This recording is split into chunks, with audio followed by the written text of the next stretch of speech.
Hi, everyone. I'm Jillian. I'm a learning advisor with Academic Skills. Thanks for viewing our session on presenting your research, and this is for HDR candidates at ANU. Okay, so the first thing you want to think about when you have a presentation coming up is to think about really broadly what is the purpose of your presentation, as well as along with that, how much time you're allotted for the presentation. So there's many different presentations you'll be giving throughout your HDR candidature. Maybe you've already done a few. But each has their own, they have a similarity, but they have their own purpose as well. So you're probably going to be doing or have done a TPR seminar or presentation on your thesis proposal review for your school or department. Perhaps you'll be doing presentations along the way in your candidature, perhaps at the midterm. And often HDR students do a pre-submission seminar before their final submission of their thesis. There's lots of conferences to go to, hopefully, whether in person later on or via Zoom. Those are a little bit different, a much wider audience than your own school or department. And it's becoming more popular to have an oral defense at the end of your thesis that's called a viva. So there's different times and different purposes to presenting your research throughout your years with us as an HDR candidate, but all of them have something in common in that you're trying to convince the audience of something. For the TPR, you're trying to convince us that this is really valuable research that you've come up with, that will be original, that will be important, that fills an important gap. So you're trying to convince us of that. For the midterm review or pre-submission seminar or something for your department, you're trying to persuade us that, your audience, that you're, on the right track in a bigger sense, but that you have, interesting findings, that they're valuable, that you are making progress or have made significant progress to answer your research questions that are posed or revised from your TPR. At conferences, you want to be thinking about what the purpose is there in terms of presenting your research to a new audience who is, unfamiliar with you and your work, and how to, best reach them and convince them of the value of the work that you want to present to them. And, for a viva thesis defense, that makes sense as a defense of the work that you've done and to, defend its significance and contribution to your discipline. So you want to be thinking about that broadly. And, the next level of detail to consider is then who your audience is. So often it's, your department colleagues, your peers, your other lecturers, as well as people who would be on your supervisory panel. So what do they know? What do they need to know? What would they be, most interested in finding out in regards to your research and your research progress and your findings? Conference participants is, a little bit more open and a little maybe harder to understand who they might be, not knowing them or interacting with them very often or at all. I always use the example from my own PhD, which had some overlapping areas of, disciplinary touchstones. So I did some of my research within feminist theory, and the location of that research was in the Arabian Gulf. So I had these two areas of research and types of conferences that I could attend. So when I attended a feminist theory conference, I needed to provide that Arabian Gulf context because no one else there had that understanding or disciplinary concern or interest. And when I went to Arabian Gulf studies conferences, I needed to, bring to them my theoretical concerns around, feminist theory, because they were using other theories typically in order to do their own studies within the area of Arabian Gulf. So if you and most of us will have that overlapping disciplinary areas, you've got to think about how to meet the needs of those particular audiences who will be at your conference as best you can. You've got that panel of examiners when you're thinking about perhaps your viva defense, finding out who they are and, how best, as best you can predict, how best to meet their needs and their understandings, and get across what you want to get across to convince them of. You might have the chance in various conferences or other audiences to have policymakers or NGO or international organization representatives in your audience. And so if that is the case, what would you want to say to them? What do they want to know? What will they understand? So you want to be thinking about that for all the possible people in your audience.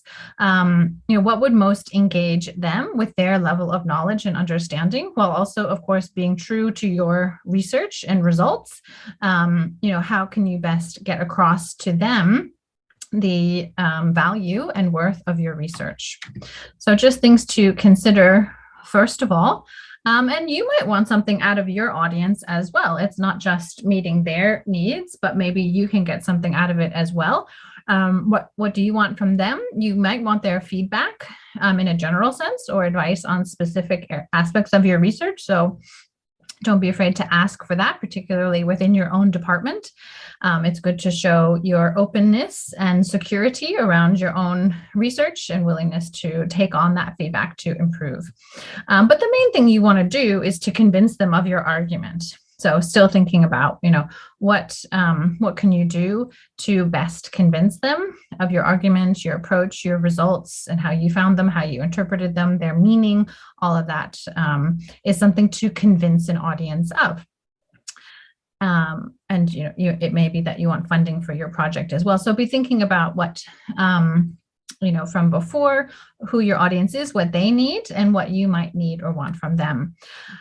So then it's time to start thinking about how you're going to develop this presentation, and really be thinking about what makes a presentation effective. What are some presentations you saw and what made them effective? And the thing that I would argue, and us at Academic Skills would argue, make for the most effective presentation are these 4 things, really led by the first one, having a clear key message, and the rest falls under that. So once you have that clear key message, and for you guys doing more science or engineering, that's going to be your overall results plus their significance is going to be your key message. It's not going to be just the context or the problem. Your key message is what you found and what it means. If you've done that kind of original research where perhaps you're in a lab or something like that, if you're more humanities, social science, your key message, you can think more of your argument. What is your argument about these texts that you've been analyzing, about the field site that you went to, if it's more of an anthropological social research project? What are the key findings from that type of qualitative research that you engaged in? From the primary research you've done on historical texts, what is your argument about those things? Okay, so that's what you generally want to be thinking of. And from there, the logical structure will follow. How can you support that key message? How can you convince us? Those are indeed your findings. They are important. They are worthwhile. And we should be convinced of your argument as well. And from there, the good visual aids come into play. When you have that clear structure, then you can start to plan out the visual aids of how things will look in your PowerPoint slide.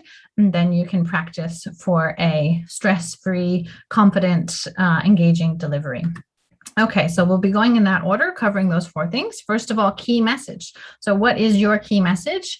You want to be thinking about that. You want to write that down. That is going to be the central piece of your presentation, so that when you go to design your presentation, you don't have to think too hard about what should I include and what should I exclude, because it's all about supporting the key message. If it supports the key message, and if it's really key to supporting the key message, then you keep it in. If it's not that key to supporting the key message, and you just think, I should say this because I need to explain everything, but really this piece, this detail is not that vital to supporting the key message, then you can exclude it. So it really helps you to make those decisions around what moves you make in the body of your presentation.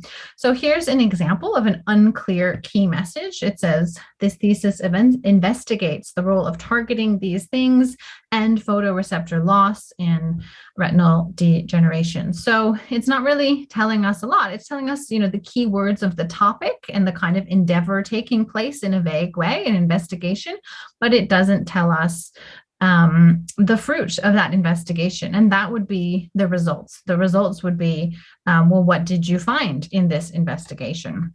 So getting a little bit clearer, discussing photoreceptor loss, including AMD, and look at whether targeting these things can reduce inflammation. So again, it's giving us a bit more detail and we're getting a little bit more in depth, but we still don't know what they found. We don't know. We'd like to know if the targeting worked or not. Did it reduce inflammation? Did it seem like it would? Or, is it looking unlikely? That's more of the results that we would be aiming to learn right away as our key message.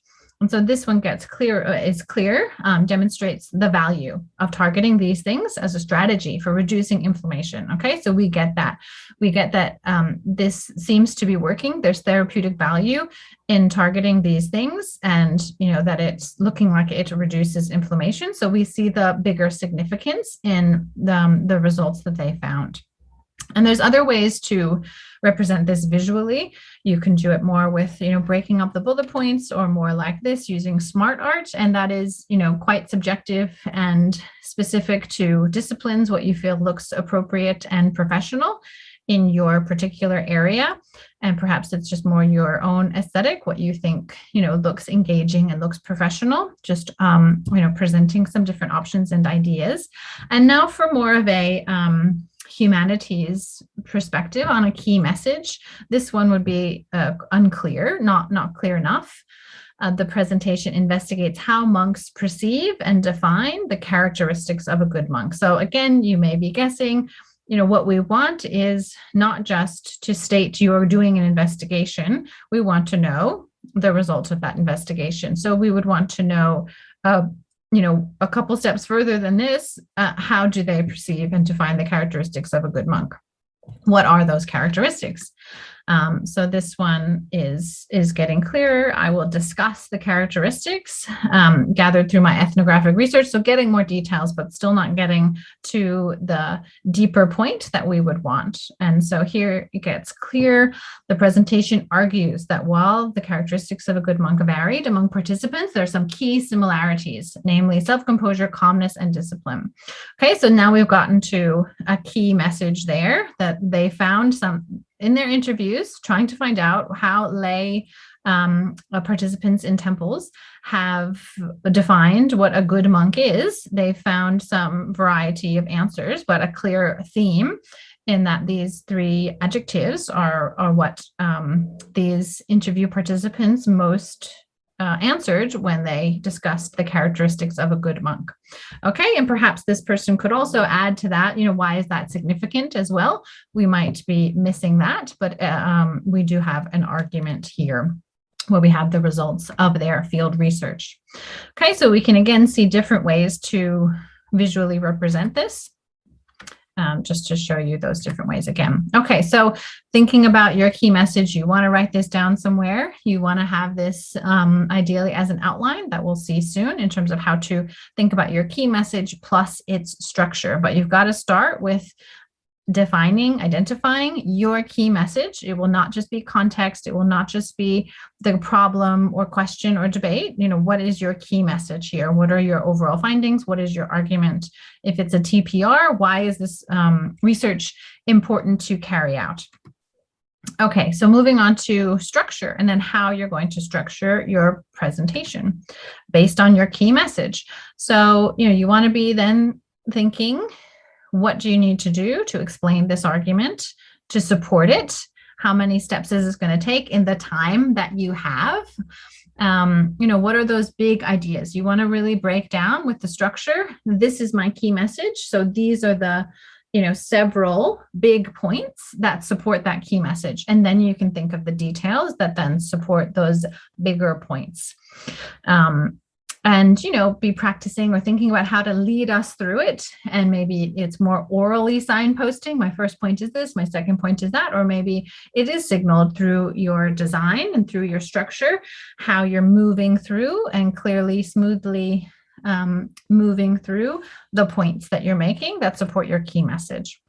So we've got our handy graph here with some ideas for how to structure your presentation. So like a piece of writing, like your chapters, like many of your papers, it will have a similar structure where you will start broad and narrow in on the context background. Maybe you have some hook, something that is like quite engaging, a provocative question or statistic to kick it off. You don't have to, but that might be the case that you do. At any rate, you're starting with that broader context, narrowing in on the problem, the question, the issue, the debate, and maybe you're kind of signaling, and that you'll get into it more in the body, but what we already know, but that there's this gap, we're missing something. It's important to fill this gap, and that might help contribute to solving the problem, contributing to the debate or solving the issue.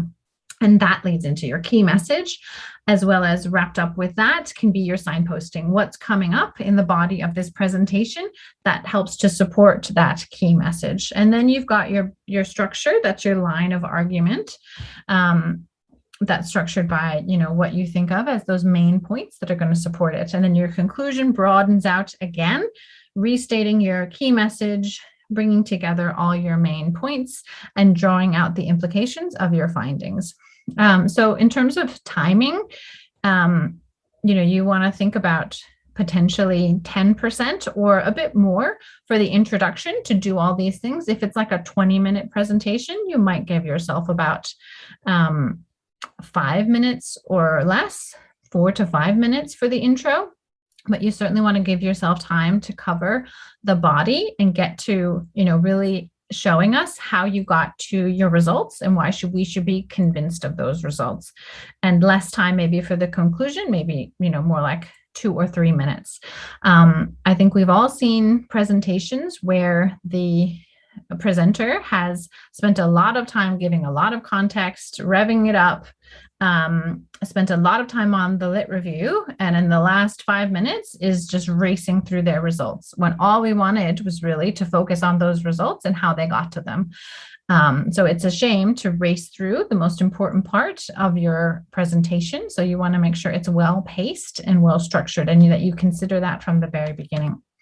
Okay, so for a proposal, we just have it a little bit different that you might have a look at at another time if that's what you're working on, and you can kind of imagine that it really models the structure of a written proposal in the body in terms of hitting those sections of a lit review, methods, and significance. Okay, and this is a good template to use, or whatever template you want to use. This is certainly not fancy or anything like that, but it will force you to sit down, not just go right to your PowerPoint slides, but to sit down and say, this is my key message, these are my key points, and kind of follow along with that as you go to your PowerPoints, instead of having a great deal of PowerPoints and feeling really overwhelmed by all that you've created and put into your slide deck without really understanding what is my focus, what is my key message, what are my key points. I've just got a whole bunch of slides and I'm not sure what I'm doing with them. Okay, so here's an example of an outline and how someone has put it together really clearly in terms of their argument and their points. So they are arguing, they're being asked, is there a place for the query court? They're arguing there is a place for the query court and other specialist courts like it. So that's clearly making an argument. That's a debate. Is there a place for this court that is for Indigenous people in Victoria? Does this have a place in our justice system in Australia? And so that's a debate. Yes, of course, there's a place for this, or no, there's not. Justice is blind, and we can't have specialized courts, right? So there is a debate, and this example is taking aside. So it's a clear argument. And then they're clearly supporting it. Indigenous Australians are the most disadvantaged group. We have to address this imbalance. The court does that, right? That's a reason to support that point. Other specialist courts already exist. There is precedence, and they don't undermine the justice system. So that's a clear reason to support the existence of the Koori Court. The Koori Court has limitations, acknowledging the counter argument. It's not a perfect system, but it's still better outcomes for offenders than those who are in other courts that aren't the Koori Court, the kind of regular Australian court. And the final point, extending the Koori Court model can improve justice for all Australians. Okay, so if we improve justice for one group, we improve justice for all, right? So all really clear reasons that fit under our big key message. And then we've got some ideas for the conclusion. So you might do something like that. This is a simple example. I know yours will be more complex, but just to show you a simplified example of how you can set out argument, support of 3 or 4 key points. You do want to practice saying or having it be clear in your visual design, your signposting, leading us through. I'd like to now tell you my first point. My second point is this. Now moving on to my third point.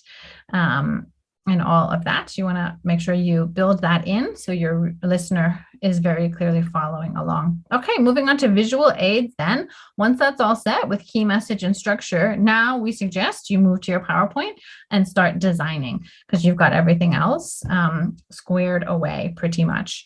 Okay, so you want to be thinking about what are the kinds of slide designs that you like best, that you've seen around. What are you going to focus on? What is your aesthetic preference? Maybe you've made some mistakes, or you've seen others make mistakes in the past, and be thinking about how to avoid those traps. Okay, so we've all seen bad PowerPoint slides. These are all bad because they're so hard to read. They're so intricate. They're not designed for our human eyes to grasp this information quickly. They would take a lot of parsing out and a lot of complication that is not needed or necessary when viewing slides and listening to a presentation. So what are some common problems? Like, we're seeing too much text. We saw that in the previous examples. Poor quality image. We also saw that in the previous examples as well. Sometimes, even if you're in humanities or social science, charts, graphs, or tables are the best way to present information that, is quite convincing. So don't shy away from that. And sometimes there's inconsistent, sloppy design. We've noticed that as common problems with slide design. So what makes for a good slide? That's a little bit more subjective, and you may disagree or agree with the various slides I'll be showing you as to whether they're a good slide or not. And as to whether they, fit the perhaps expectations of your discipline. But a good slide is generally one that supports your message. Each slide ideally has its own key message, is simple. It's not so busy or overrun with text and lots of images. It allows for that eye contact. We don't need to be searching the slide at all times to figure out where we are, what's going on. Allows for you to do some improvising, allows for you to just speak to the slides very comfortably and clearly. And the viewer knows where to focus. So they're not saying 7 or 8 elements on the slide and not knowing, what you're focusing on, what they should be focusing on. This kind of thing allows the viewer to know where to focus as well. So there's some design options, pros and cons of all 4 of these elements, but these are the elements you're working with when you're working with PowerPoint. You're working with bullets, you're working with small images plus bullets or some kind of text. You're working with the, adding in, using, creating charts, graphs, and tables, as well as large images that can fill up the whole PowerPoint slide. So with bullets, there's some pros there. Can boost your confidence. You have your notes right there, basically. And it does help guide the audience. It's kind of the basis, but it can be boring. You might be tempted to just read out the bullets, and if it's too much text, that's overwhelming. That's a turnoff. That's not very engaging. So what can we do? You want to identify the main message you want to get across in that slide, and use as few words as possible to support that main message you want to get across. And you can use smart art as well, and we'll show some examples shortly, to make bullets more engaging, make that text more engaging if you think that's appropriate and fits well. So here's some examples, of just bullets in an anthropology HDR presentation. So we can see here, you really need someone to speak to it to really understand it. But on its own, it's not very engaging. It's not very clear. The bullets aren't consistent or parallel. They're not clearly about the same thing. They're maybe about different things in terms of identifying different terms, identifying different just general like books or article titles. It's not, or ideas. So it's not entirely the best slide, I would argue. Looking here, it's good to have this table and to make things clear in terms of the research this person's going to do in Australia and England, it looks like. Perhaps, though, less text or revealing the lines of the table one by one instead of seeing everything all at once, in order to make this a little bit more clear and engaging. So, this is the point where if we were live, we would have a discussion on how to use quotes. If you want to use quotes, what the value of that might be, how you might present with a quote. If you would read out the quote and then discuss it, or give the reader, the listener, time to read the quote, and then you kind of guess when they're done and jump back in to discuss the quote and why you included it. So it's something to think about if that's necessary in your discipline, to include a full quote. And if you do need to speak to it. It won't speak for itself. You do need to say why you included it, and why you've taken the time out from your own words to kind of insert these other words to support what you're saying, or to, indicate the debate around your key message, whatever it might be. But think carefully about the use of quotes, because it is a little bit jarring, and it is not really following the general principles of good slide design, which mean have less text if possible. So how are you going to use quotes? Something to think about. Something like this has too much text, I would think you would agree. And it looks a bit stretched. There's something that looks a little bit off about the font itself. So here we've just got, and then this could unfold. So they're trying to have us focus on what they want to point out about what they're covering in their thesis chapter. But another way to do that, so this is the same thing, but just another way to do that with smart art might be this, to be a little bit clearer on the relationship, right? With bullets, everything looks the same. I mean, it's going in that descending order, but everything, the relationship between the bullets is not clear. But with smart art, you can make that relationship really clear, like this, where things move in a certain direction, or and you can really grasp much more clearly that one has a consequence upon the next, has a consequence upon the next. Whereas that's not definitely the case when you see it unfolding as bullets, like in the previous slide. There's plenty of smart art in terms of overlapping circles or pyramids or arrows that can show relationships so much more clearly. And here's another example of just bullets about how to represent at an academic conference, but then, this might be more engaging to just do smart art to make it, this has no relationship, it's just a list, but it looks a bit more appealing if you agree and think that might be useful in your discipline as well. Okay, just another way of thinking about using smart art again to show the field research involved in a PhD project. I think that looks pretty good to set it out in a way we can just really quickly visually grasp. And then there's small images where they do add appeal.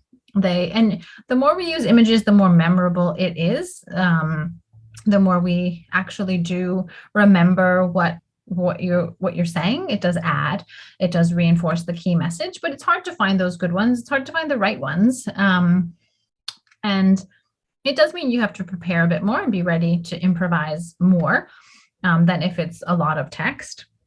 But you want to think about maybe just the key message of that slide and finding an image that matches, something like this, Just you want to talk to the key point that simple visuals aid memory retention, and that's our image to kind of just reinforce that.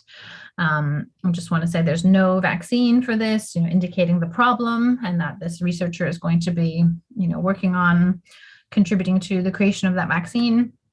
For the Corey Court, I put this one together, just thinking instead of bullets and a little picture, it might be something like this, where we have the logo of the Corey Court and then these little bubbles that come out that indicate the key reasons why I believe there is a place for the Corey Court in the Australian justice system. About female friendship, the one we saw earlier, about this book, my brilliant friend with the smart art, framing that around the bigger concern of female friendship in these two books, and getting their titles, getting their covers really helps to make the novels themselves more engaging, more interesting, by seeing how these covers are represented. So just some ideas around using different images and how they can work well or not. I'm not sure this one works very well in terms of how that image necessarily relates to the key message or the text there about what's new, commoditizing water. Obviously it's hard to look at these in a vacuum, but just showing you these different ideas so you can kind of pick up your own ideas and think about what you like, what you don't like, what's working for you. Okay, so if you are going to use charts, graphs, diagrams, tables, they are appealing. They do add clarity. They are often quite necessary for those in sciences or engineering, certainly. We have a lot of options, so it's probably hard to decide the best format. And you be thinking about how to streamline it in a way that is very, has a lot of fidelity to the data itself, but is streamlined to really focus on what you want us to focus on about that data, and takes practice to speak to and explain. So you've got to use that different software. I've not had anyone else give any other recommendations besides Excel, but there might be others out there that create good charts, graphs, or tables. You want to think about what is the best chart to represent this, the best type, and try to be as simple as possible to really highlight what you want to highlight about your findings, and make the contrast as strong as possible so it's easy to read and look at. Okay, so testing out different software to help you get that data, and thinking about the most appropriate chart. Okay, so presenting data. Tables might be useful when you want to, highlight individual values, and when you want to summarize and compare information. It's a little bit hard for the audience to interpret the information of a table as opposed to maybe a pie chart or something like that. So, just be clear about the advantages and disadvantages of your choice and how to speak to them to try to overcome that. So graphs, types of graphs, when you want to simplify that complex data, when you want to emphasize a pattern or trend, it's better, it shows that more clearly, and it shows the relationship between something, if that's what you want to be showing. But have those labels be clear and make sure you speak to it. And, I've seen a few presentations where students have a chart, graph, or table, and they just keep speaking and it's not clear how it relates. We've got to have that clear explanation of, we can see here at this point, this happens and that happens, so that we can really ensure what we're looking at is something you are explaining to us. So this would be an example of a chart that is probably too complicated to work out and clearly understand. And the student could, highlight, focus on what they really want to focus on and give us just that piece, perhaps. This is, looks like it took a lot of effort to create, but there's too much text happening here. And maybe, again, they just want to show us this in pieces in order to grasp it more clearly. This one, again, might be a little bit too much to interpret for a reader, unless this, researcher can zoom in on and point out what they really want us to focus on here. This one is a bit simpler, as you can see, and it shows that downward trend of this problem. So that's much clearer to look at in comparison. And this one as well is pretty clear, even though there's 4 here, we see, over time, things are changing with infections for infants, and how that works over the different months. Okay, the final one to discuss in terms of your options for PowerPoint design is large images. So that can add a great deal of variety to just see a big image, as opposed to just seeing bullets or small images or charts and graphs. It does add emotion, does add deeper meaning to see that that image, that picture represented there. It could be hard to find the right image to make that big and to make that statement. You might be worried it's informal, and that's fair enough, and it takes practice to speak to that. So you want to find those high quality images that can look really sharp and good, taking up the whole screen. It takes practice to speak to them, and decide if you feel like this is the one that's really going to reach the audience in the way you want it to. So we've got just some examples. This one, maybe in a medical field or something like that, to get into the emotion about, treating babies with a certain disease or a certain vaccine, can get to the emotion more. This may or may not work. It's a little bit confusing as to what this is. This has to do with the anthropological one we saw before about the student who's doing research in Australia and England, and it had to do with a certain drug that people took and its effects on them. So I guess this is representing the effect of these drugs, but it would take some speaking to. It's a bold choice because it's a little bit off-putting as to what this actually means and represents. Then you can have a large image but put text over it in terms of just really focusing on malaria. Well, that starts with this bug and to its insect, and to see it close up has some meaning to us, and then we can get the statistics on top of that. And just to show more of a diagram, that's useful as a big image.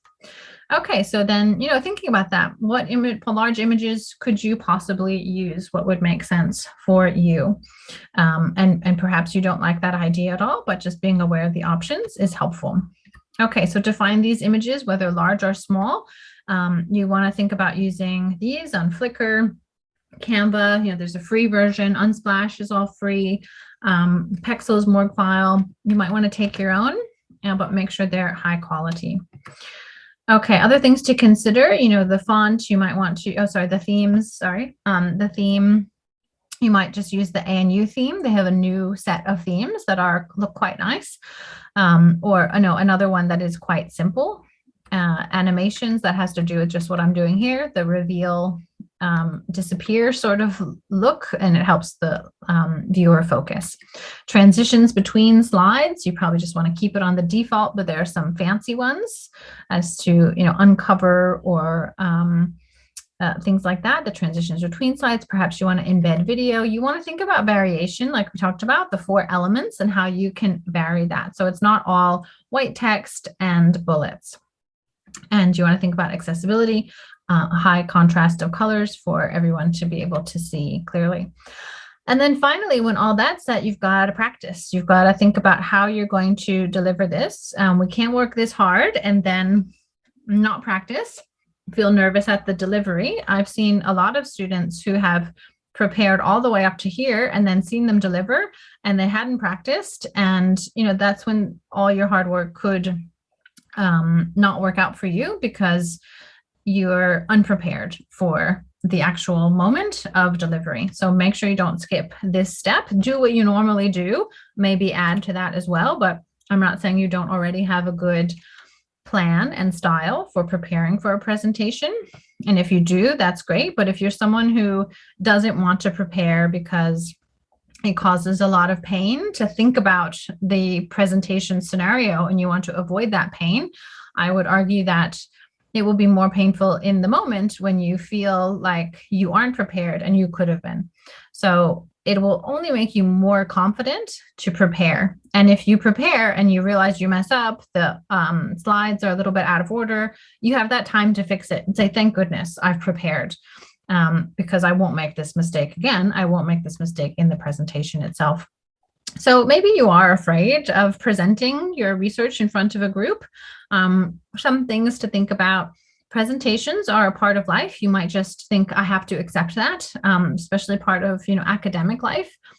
Just think of it as a regular conversation. And, this is an emotion, feeling scared, feeling anxious. That's okay. That will pass. That's not going to stay with you forever. So you don't have to feel afraid of an emotion that you're going to feel when you present. Acknowledge that emotion will happen and then it will pass. Some people are afraid of the spotlight effect, that everyone's looking at you and judging you very carefully, scrutinizing you. But people pay much less attention than we think. If you think about yourself when you watch a presentation, you're not scrutinizing everyone so deeply. So no one is scrutinizing you so much either. You're not alone. Not many people really love public speaking. So you would be in the majority there. And the audience is on your side. They want you to do well. We mirror people's emotions. So if someone looks uncomfortable, we then in the audience feel uncomfortable too. And we don't want to feel that way. So everyone wants everyone to feel comfortable and confident so that we can all feel that way together. Okay, so, if you're feeling anxious, you can reduce that by removing the unknown by practicing, right? Imagining yourself in that scenario, in that place, or over Zoom. You can certainly practice over Zoom. What is this going to look like? How am I going to look in front of the screen? How am I going to present? There's plenty of opportunities to practice. And if you're confident in your message, you can be confident in your delivery, right? That goes back to the very beginning about your key message. You can be excited to present this key message. These are my results. These are my findings. They're so worthwhile. They're so exciting, right? We want to present in that way and to feel that confidence and security in the worth of our research and get that across to our audiences. Okay, so, think about how you're going to practice for your presentation. This is a picture of my partner. I took my own picture, so it's an example of that. And he is practicing for his presentation, right? He's got it up on our TV screen. Maybe I'm on the couch timing him. I'm ready to give him feedback. Maybe I'm not there and he's presenting and he's timing himself and he's thinking about, but he's standing up and he's, thinking about, soon I'm going to be in this audience full of people, how am I going, imagining that, how am I going to feel? I'm going to feel confident. I'm presenting well right now, or I'm going to make that change and then it's going to be better. Whatever it is, you want to try to get yourself set up to prepare for that scenario, the public speaking scenario, as best you can. Okay, so you don't want to have a script. Even if it's on Zoom, you don't want to feel tempted to read off a script. Presentations are really expected to be spoken to your PowerPoint slides and presented in that way rather than a written out script. So you're referring to the slides content. You're saying there's you're making it very clear what the connection is between what you're saying and the slide itself. And you've got to explain the significance of your charts and of your quotes. That was something I asked some students who viewed a lot of presentations, what they noticed as the biggest issues. And they said it was about, seeing charts, but not referring to them, seeing quotes, but the presenter not referring to them. So be aware of that. Making eye contact might be easier now over Zoom, but if you're, doing in person again, as we will be soon, that's important. And it is always important to speak loudly, slowly, and clearly. We don't need to speak as loudly over Zoom anyway, but we don't want to be very soft at any rate either. Okay, so you want to reference your PowerPoint slides at the end, of course. So use a referencing system that's easy to read, like Harvard, the in-text system, the parenthetical system. And your reference full list, the bibliography works cited, will be one slide at the end. Okay, so presenting online, I've referred to that, but the same principles are going to apply.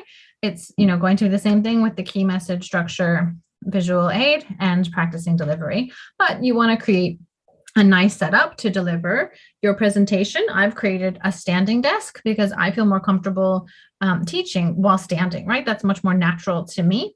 But that you might not feel that way and you don't have to create a whole new setup. It's up to you how you feel most comfortable presenting. You want to take away all the whatever notifications that are coming up, emails and messenger apps on your computer to take away those distractions. Make sure you're nicely situated within the camera. You can practice with a friend over Zoom, get a sense of what what it looks like on the other end, and hear what your friend has to say. You want to, make eye contact somewhere on the screen and not be looking away. It might be, don't be tempted to look at that script. And, maybe if you keep forgetting something and you can't see your notes, I have two screens, so I can kind of see my notes sometimes. But if, I really want to remember something, I can jot it down and, refer to it, but I'm not reading off a script. Okay, so you might face some, Q&A sessions, and some students are worried about that. You might have these scenarios where you don't really know the answer. And in that case, you would want to admit that you don't really know the answer, and you might get back to that student. Sometimes it's not really clear what the question is. They just want to kind of make a comment, and then you can, feel free to say, oh, is that just a comment, or did you have a question? Or I'm sorry, I'm not sure how to answer that. Is that a question, or is that just some feedback that you wanted to provide to me? And I thank you for that. And I value that. Like, just being open and honest about how you perceived what happened, rather than what they've said, rather than hiding it or being quite insecure about yourself or misunderstanding what they've said. Getting a hostile reaction to your research. Hopefully that isn't the case. You might just reiterate your key message. These were your findings. This is the research that you did. It's supported by ANU. It's supported by your supervisors, and leave it at that. If you don't understand the question or its relevance, you might say, thank you for that comment and that feedback. I appreciate that. I'll think that through further. Or, I'll try to bring that up with my supervisor. Perhaps something like that would allay and keep that at a polite level. But things to think about, when we have the live session, it's easier to work that through with students and what they've experienced, and think about what to do in these scenarios. But in general, you want to prepare. What could some possible questions be, and prepare to answer them. If you couldn't really get fully into your methods, you might be prepared to further explain them and justify them. You don't want to just bluff. We have to be honest about what we know and don't know, and that's okay. We're not expected to know absolutely everything. Even PhDs, even full professors don't know everything. You want to listen carefully, perhaps take notes on the question, especially if it's coming through in a kind of confusing manner, especially if it's on Zoom and the person's face isn't there. It's harder to just listen to something without seeing someone's face, I find. Give yourself that time to think. That's okay. And like we said before, seek that clarification. Oh, is this what you're asking? Don't be afraid to say, I'll get back to you on that. I don't quite recall or remember that detail. But please give me your email address, and I want to get back to you. And it's fine to say that you don't know something. A lot of questions will be outside of the realm of your research and more to do with that person's research. And so that isn't what you're doing. And so it's okay to say, I don't know. I'm afraid that falls outside of the scope of my research and my research questions. You want to ask questions yourself if you're involved in a conference or at your department. So think about what kinds of questions you could ask and the types of questions, maybe to clarify, before, ideas about, wondering about further evidence, wondering about the connection between different ideas that you were listening to the researcher explain, to elaborate on an idea, or, compare the focus to another topic. What did you think about this topic that's related to yours? So it's good to prepare and think about those. But in general, remember, that clear key message is going to give you the confidence to deliver well. So practice for having that clarity, having that focus, having that cohesion, and your timing. Time yourself. And, remembering, if you don't want to be there, if you find this like, something I can't wait to get over with, why is your audience going to want to be there? You want them to want to be there to listen to your research. So try to have a positive attitude and do the best you can to engage them in the value of your research. And we would love to hear more from you guys. Please come see us learning advisors if you'd like some feedback on your presentations and your key messages and your structure and all of that. So thank you so much, and best of luck with your presentations.